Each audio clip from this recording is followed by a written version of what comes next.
The sky was already fading into twilight when Jerry stopped in his tracks, heart pounding. There, lying helpless at the Oshodi under bridge, was a man who looked like he had come back from the grave. His white kaftan had turned brown from dust and sweat.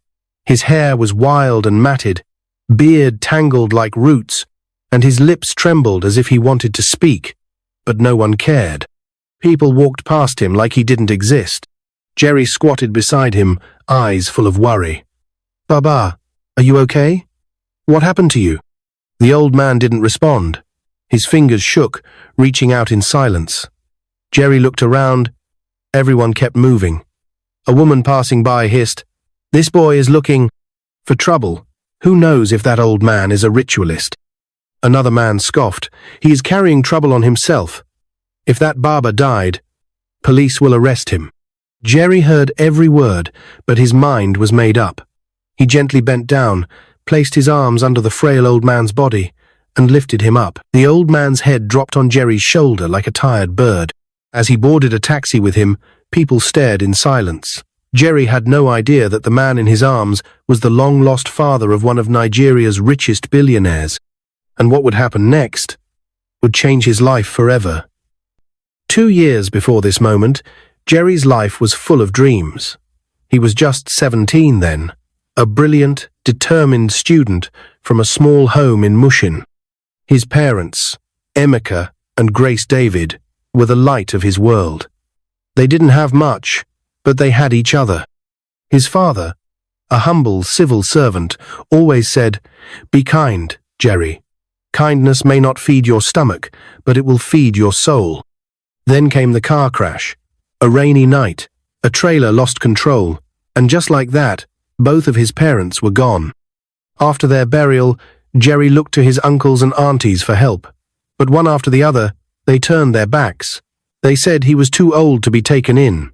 They said he should fend for himself. One auntie even said, "You're a man now, Jerry. Your tears won't cook food." Jerry cried for days, but eventually wiped his tears and made a choice. He would survive. He used the little money left in his father's account to finish his final exams. He came out top of his class. Teachers praised him, and neighbors hoped someone would sponsor him to study medicine. But nothing came, so he picked up his safety helmet and boots and began carrying cement at a construction site. Every morning, he would pass through the Oshodi under bridge. He saw beggars, hawkers, pickpockets, and sometimes people worse off than himself.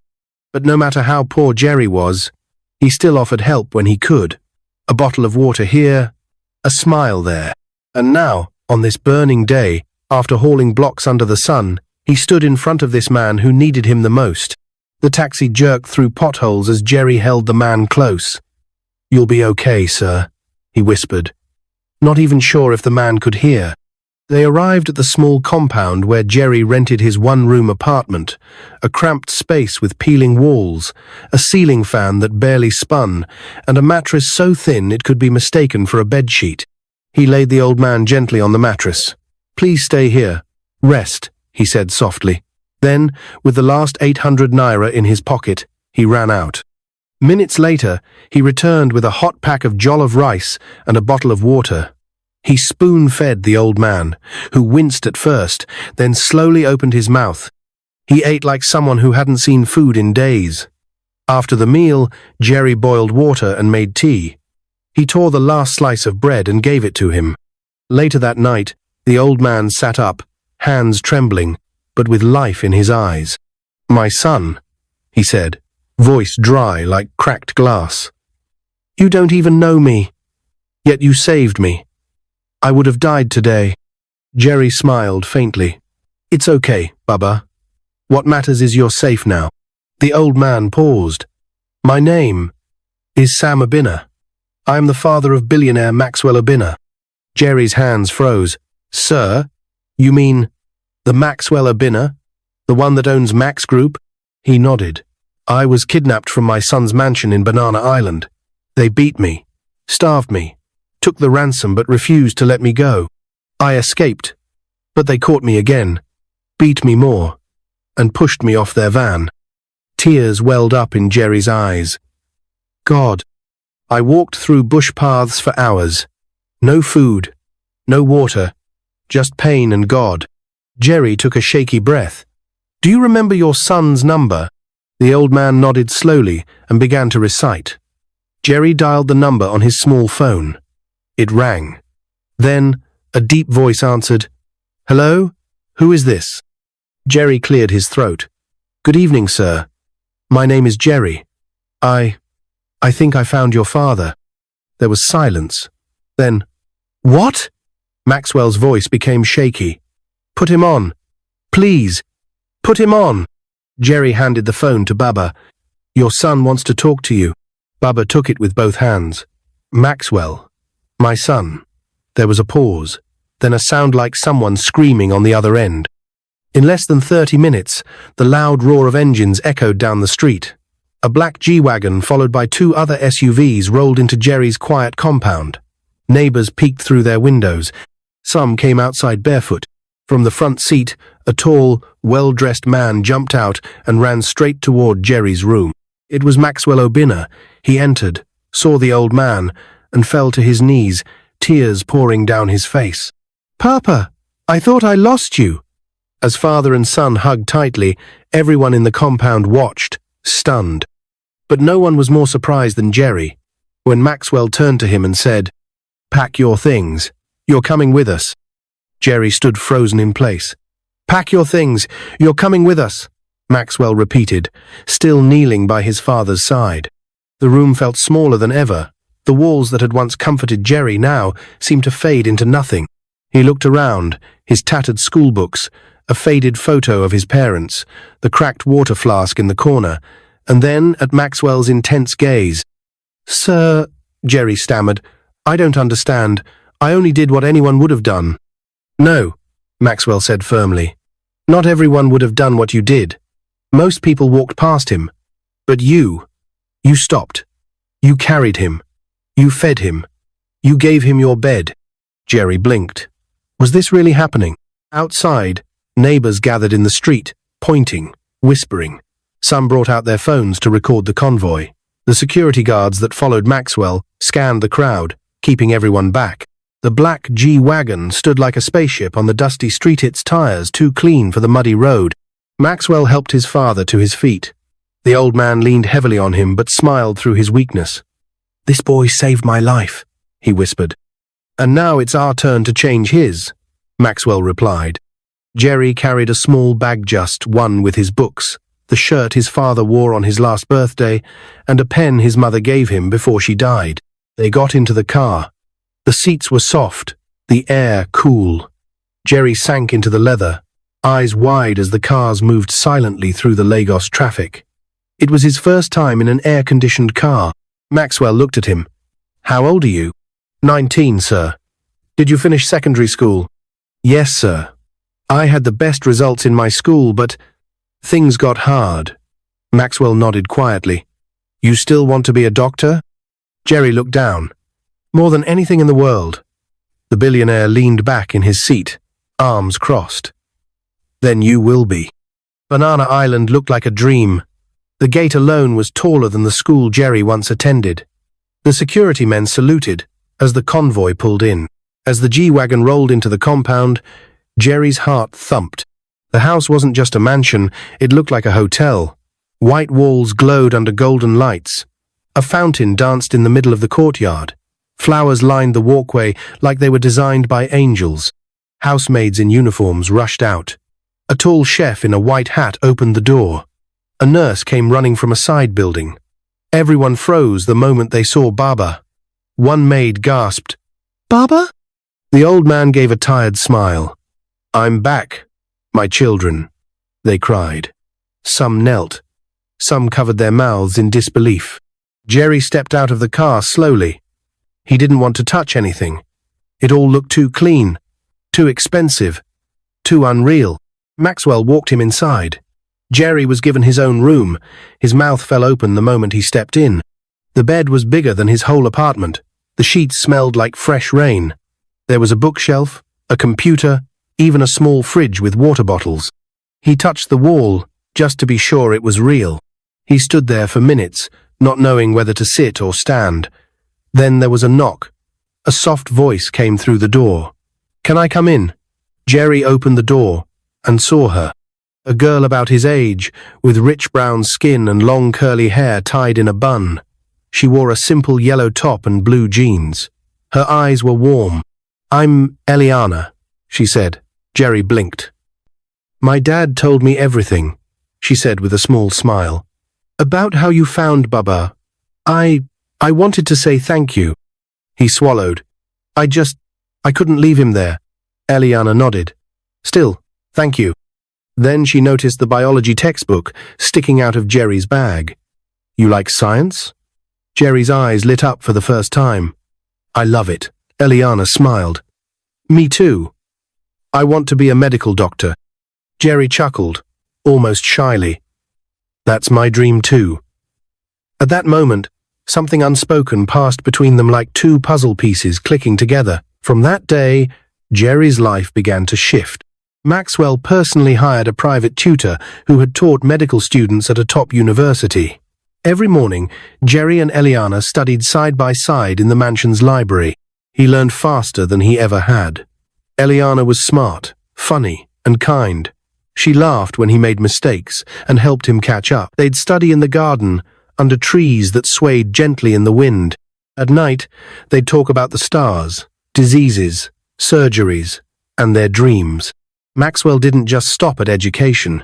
He also took Jerry for a complete medical checkup, bought him clothes, and even replaced his broken phone with a new one. But Maxwell never treated Jerry like charity. He listened to him, asked about his parents, respected him. Baba too recovered quickly. He always asked for Jerry, even when surrounded by nurses. "Where's my son?" he'd say. "The one who saved me." One rainy evening, Jerry was alone in the study, flipping through an old photo album Baba had given him. He stopped on one photo. His eyes narrowed.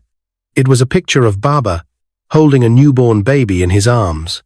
Standing beside him in that photo was a woman that looked oddly familiar until Jerry realized something.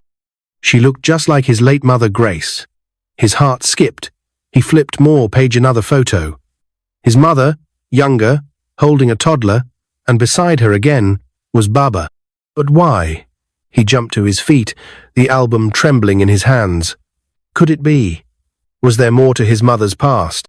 He stared at the name on the back of the photo, faded but clear. Grace Urbina, his mother's maiden name. Suddenly, everything froze. Was he connected to Baba by blood? Jerry sat frozen in the quiet study, the old photo album trembling in his hands.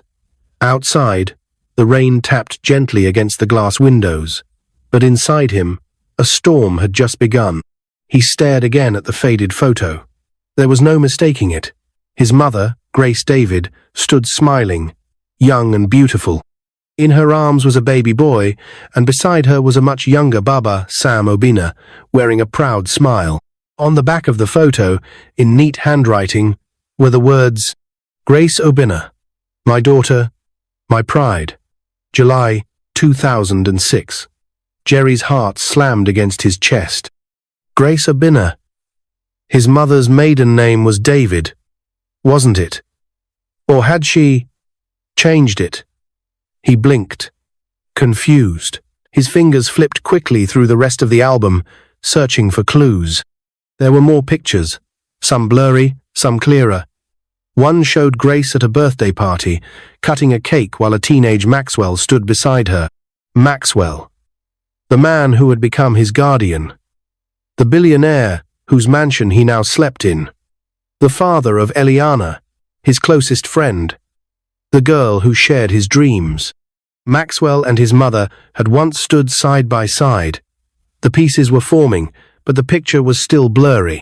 Jerry clutched the album tightly and ran out of the study, heart racing, chest rising and falling fast. He didn't stop until he reached Baba's room. Baba, Sam Urbina, was lying on his bed, sipping warm tea. The nurses had stepped out for a while, and the room smelled of peppermint and calm. "Jerry," Baba said with a gentle smile, "you're not studying?" Jerry swallowed hard and held up the album. "Baba, I need to ask you something." The old man squinted as Jerry handed him the photo. His hands trembled as he adjusted his glasses. For a long moment, Baba said nothing. He just stared. Then, a sigh escaped his lips. Deep, heavy, like someone letting go of air he'd been holding for years. "Where did you find this?" "In your album," Jerry said softly. "Baba, that woman, that's my mother. That's Grace."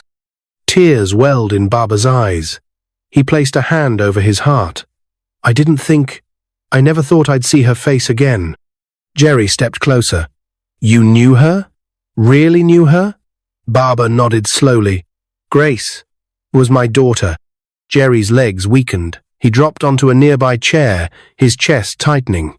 "Your daughter?" "Yes," Baba whispered. "Grace was my first child, long before Maxwell was even born." Baba began to speak, his voice slow, his eyes clouded with memories.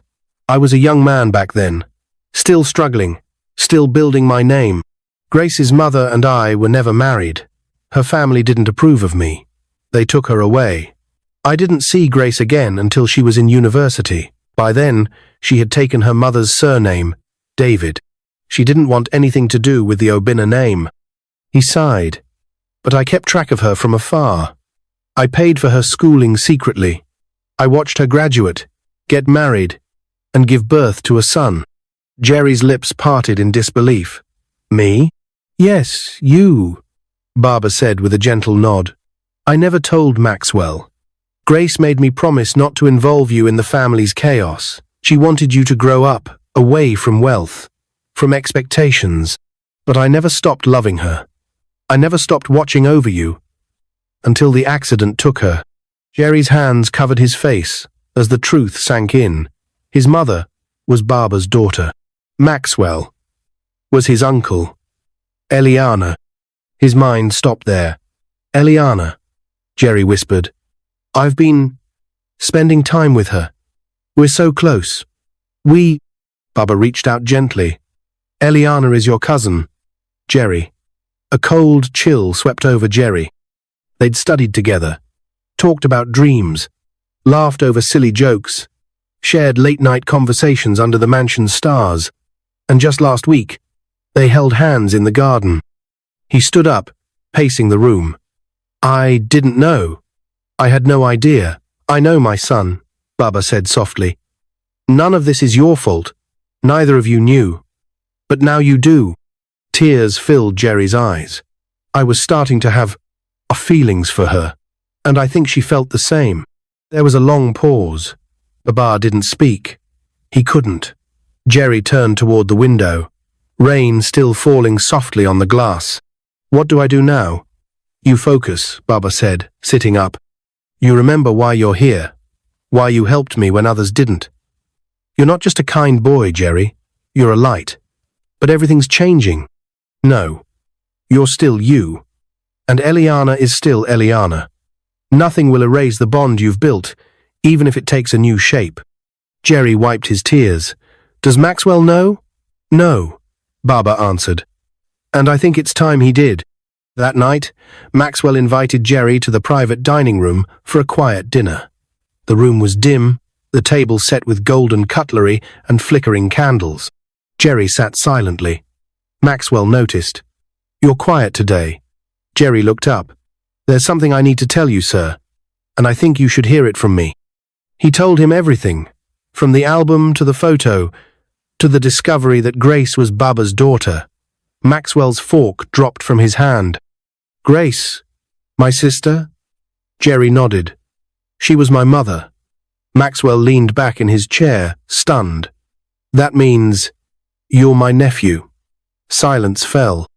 Maxwell wiped his eyes, his voice shaky. "All these years, I had a sister I never knew, and a nephew living in pain just miles from me. God." Jerry stared down. "I didn't mean to complicate things." Maxwell stood up and walked over. He placed a firm hand on Jerry's shoulder. "You didn't. You saved my father. And now, you've brought my sister back to me, even though she's dead." Later that night, Jerry sat on the balcony outside his room, the cool breeze brushing against his face. The door opened quietly. Eliana stepped out. I saw you crying earlier, she said gently. Jerry nodded. I found something out today. Something big. She sat beside him, silent. Then he turned to her. Eliana, we're family. She blinked. What? My mum was your grandfather's daughter. I'm your cousin. Eliana didn't speak. Her lips trembled. Her eyes widened. Then she looked away, wiping a tear. I didn't expect that. I didn't either, but it doesn't erase what we shared, she said. You were my friend before I knew. You made me laugh again after Mum died. That's real. Jerry nodded slowly. But what now? She asked, her voice barely above a whisper. Jerry looked at the stars. I don't know, he said. But I'll figure it out. With you. Weeks passed. The atmosphere in the Urbina mansion had shifted since Jerry's discovery. The weight of the truth that he was the grandson of Baba Sam and the nephew of Maxwell was still fresh in everyone's minds. But what once felt like a stranger's charity now became family love. Yet Jerry's heart was heavier than ever. Every morning, he and Eliana still studied side by side. They still read their anatomy textbooks together, still shared laughter over flashcards and quizzes, still walked through the garden after dinner. But something unspoken now sat between them like a wall made of glass clear, but unbreakable. It was a sunny afternoon when their tutor, Dr. Alade, finished the day's lesson on cardiovascular systems. As he packed his files, he smiled. You two are some of the brightest students I've ever had. Eliana smiled politely. Jerry forced a nod. When the tutor left, Eliana turned to Jerry. Want to revise together? He hesitated, eyes on the textbook. I think I'll study alone today. She nodded, trying not to look hurt. Okay. She left the library in silence. Jerry watched her go, his chest aching. Why does something that once felt so easy now feel so hard? He closed the book and placed his forehead against the desk. Later that night, Jerry found Baba Sam in the garden, sipping Zobo under the moonlight. The old man looked up and smiled. Come, sit with me. Jerry sat. You're avoiding her, Baba said. Jerry sighed. I don't know how to act around her anymore. We were so close. Now, I keep thinking, what if someone says something? What if people don't understand? We're cousins. Baba nodded slowly. Let me tell you a secret. Do you know how many wealthy families in this country started from cousin marriages? Jerry looked shocked. What? It's not unheard of. But that's not even the point. The real question is, do you care for her, Jerry? I don't know. Baba smiled. You do. I see it in your eyes. But you're scared. And that's okay. Love is not about certainty. It's about courage. Jerry looked away. And if she doesn't feel the same? Then you'll still be her friend. Still be the boy who saved an old man from dying alone under a bridge. And that is more than most men can ever say. University entrance exam day arrived. Jerry and Eliana walked into the examination center together, but barely spoke. The silence between them had grown louder with each passing day. Inside the hall, the air was thick with tension. Over 1,000 students sat at desks, pencils shaking, eyes glued to answer sheets. 3 hours later, the exam ended. Jerry came out, clutching his bag. Eliana caught up with him outside. How was it? She asked gently. I think I did okay, he said. Me too. They stood silently. Then, for the first time in weeks, Eliana smiled. Want to celebrate with Suya later? Jerry chuckled. I thought you'd never ask. They sat on the mansion's rooftop that evening, Suya between them, a can of malt each. Laughter returned slowly, like sunshine after a storm. Remember when you couldn't pronounce pharynx? Eliana teased. Jerry groaned. Don't remind me. She giggled. And the way you freaked out over that frog dissection?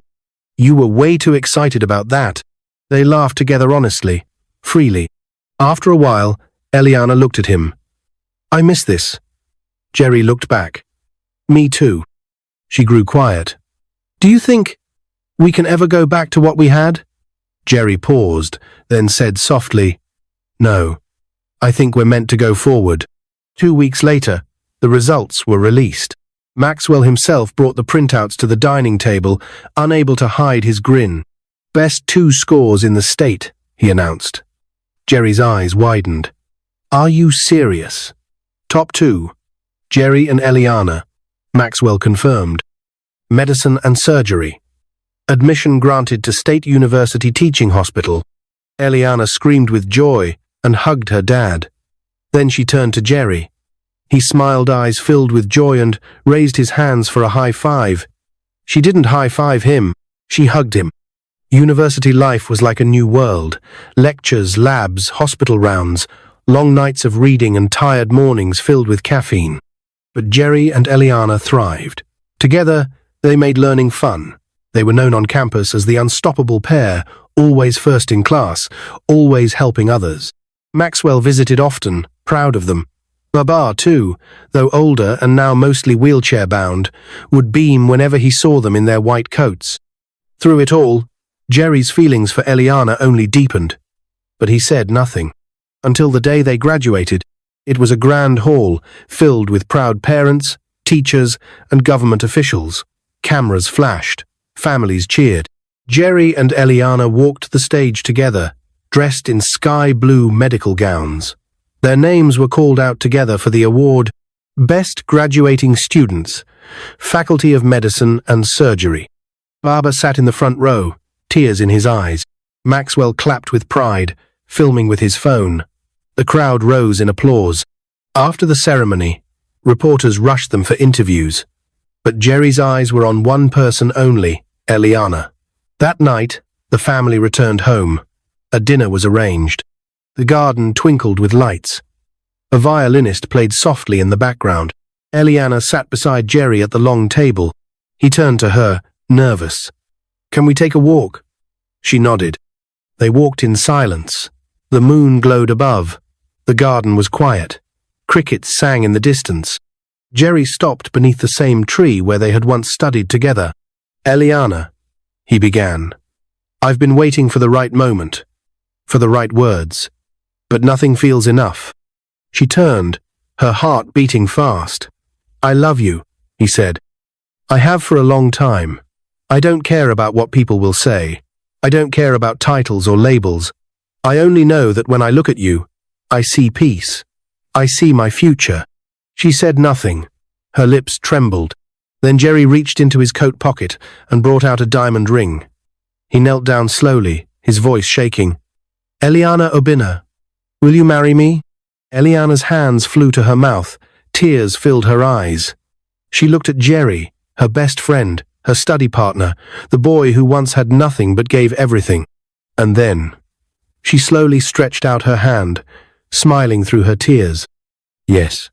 From behind the other side of the garden, Baba and Maxwell wiped their eyes. Eliana pulled Jerry to his feet and hugged him tightly. As they held each other in the moonlight, fireworks lit up the sky above. But deep in Jerry's heart, one question still remained. Was fate truly done with him, or was there more ahead? Despite people's view and advised Maxwell got from his friends, he approved their relationship and gave his support for their wedding. The wedding was a national sensation. Billionaire's daughter marries former construction laborer who saved her grandfather, the headlines screamed. But for Jerry and Eliana, it wasn't about fame or wealth. It was about the long, winding journey that led them to that altar under the mansion's garden trees. The garden where Jerry had once read medical textbooks alone was now draped in fresh white flowers. Twinkling fairy lights lit up the sky like stars had come to attend the ceremony. Chairs lined both sides of a green carpet, and at the far end, beneath a wooden arch wrapped in gold fabric, Jerry stood, hands trembling, heart thudding. As music filled the air, Eliana walked down the aisle in a simple white dress, arm in arm with her father, Maxwell. She looked radiant, not because of her gown, but because of her smile, the one she had worn the day Jerry first held her hand at the exam center, the one she had worn when she said yes under the moonlight. Baba Sam sat in the front row, his wheelchair pushed close enough to the aisle that he could reach out and touch it. He wiped his eyes repeatedly with a white handkerchief. As the officiant spoke, Jerry could barely hear anything. He was watching Eliana. "This is real," he told himself. "She's really mine." And when they were finally pronounced husband and wife, the guests clapped, shouted, and danced, but Jerry only saw her. And she, him. Life after marriage was sweet, but not without its lessons. They moved into a smaller home within the estate, close enough to family, but far enough to build their own life. Jerry continued his residency at one of the best private hospitals in Lagos, the same hospital where Eliana also worked. They were a team, as always. Maxwell, proud of them both, often visited with lunch packs and jokes. Baba, though older and slower, would roll into the house on his wheelchair every Sunday, telling stories of his youthful days and blessing them with prayers. Their love wasn't the kind found in fairy tales. They had arguments over dinner choices, fought over who forgot to restock the fridge, laughed over inside jokes, took turns waking up early, shared tea when too tired to cook. And through it all, Jerry never stopped remembering where he came from. He continued to volunteer at free health clinics. He visited the Oshodi Under Bridge once every month, giving food and first aid to homeless people. He always paused at the exact spot where he had first seen Baba and whispered a quiet thank you to the universe. 3 years passed. People began to ask questions. "Are you not going to give us a grandchild?" Maxwell would say playfully, but Jerry could see the worry in his eyes. Even Baba would ask sometimes, gently. Jerry and Eliana smiled through it all. They didn't tell anyone about the quiet hospital visits, the test results, the sleepless nights when Eliana cried into his chest, whispering, "What if something is wrong with me?" Jerry always answered the same way. "There's nothing wrong with you. We're not waiting on science, we're waiting on God."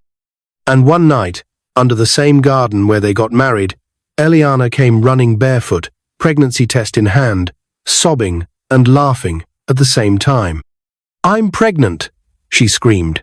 Jerry stared, mouth open. Then he swept her up and twirled her around, both of them crying and laughing together under the stars. 9 months later, on a warm Friday morning, cries echoed through the hospital corridors. Nurses smiled. Doctors clapped.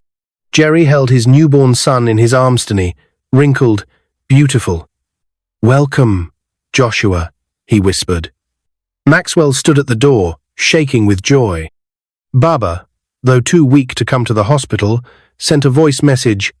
"May this boy carry the strength of his father, the wisdom of his grandfather, and the kindness of the one who raised him." They all cried listening to that message. And little Joshua? He cried too, his small hands clenching like he had a story of his own to write. One quiet morning, months after Joshua's birth, Baba asked to see Jerry alone in the garden. The old man looked thinner, weaker, but his eyes still shone like glass reflecting the sun. "My son," Baba said softly, "I have lived long enough to see my pain turn into purpose." Jerry sat beside him, holding his hand. "When I lay under that bridge," Baba continued, "I thought I was forgotten. But God didn't forget me. He sent you, the very seed of my daughter, to bring me back home." Tears welled in Jerry's eyes.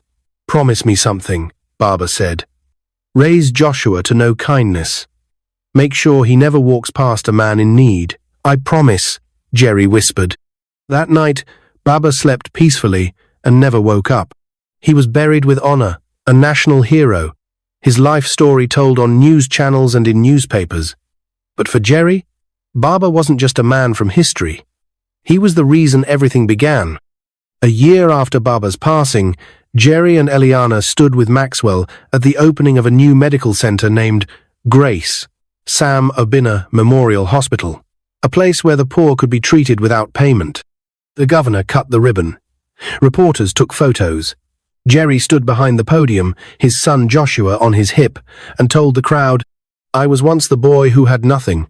I carried cement on my back just to eat. But one day, I carried a weak old man from under a bridge, and everything changed. That man was my grandfather. And today, we open this place not as billionaires, but as people who understand what kindness can do." The crowd clapped. Eliana wiped tears. Joshua waved, not understanding the moment, but giggling all the same. Later that night, Jerry stood alone in the garden, the same garden where he had proposed, the same garden where he had once sat, confused about his future. Now he had a family, a career, a legacy.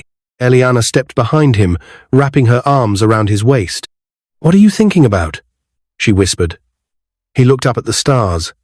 "I'm thinking about the boy I used to be, and how one act of kindness changed everything." Eliana leaned her head on his shoulder. "You still have that kindness. It's what made me love you." He turned, smiled, and kissed her forehead. As they walked back inside, little Joshua toddled toward them, arms outstretched. Jerry scooped him up and looked into his eyes. "One day," he whispered to his son, "you'll hear this story. The story of how your father carried a stranger and found a family. And under that moonlit sky, in the mansion once filled with silence and secrets, the sounds of laughter, love, and legacy echoed once more." What is your view about this story? If you were in Maxwell's shoes, would you have approved the wedding of Jerry and Eliana despite being cousins? Where are you watching from? If you enjoyed this story, comment, share, and subscribe to our channel for more interesting stories.